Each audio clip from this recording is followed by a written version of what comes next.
Hi guys, in this video I will show you how to connect Phantom Wallet to Axiom. So let's get started. What you want to do first is go to phantom.com, where you can find the Phantom Wallet.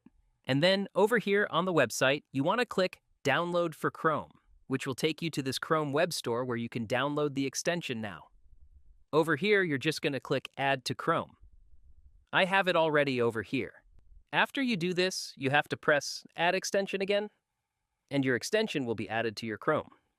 And then you will have to, of course, simply click on the Phantom Wallet over here when it's added. And you will have to basically just sign in to create your wallet, which will take just a few seconds. It's very quick after this.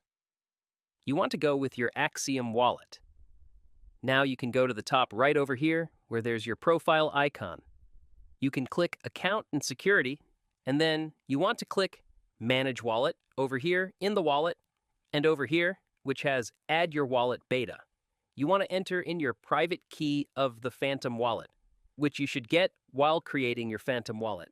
So make sure you don't share that with anyone though. Just paste it in here. Click Add Wallet, and your Phantom Wallet will be added. So that's pretty much it.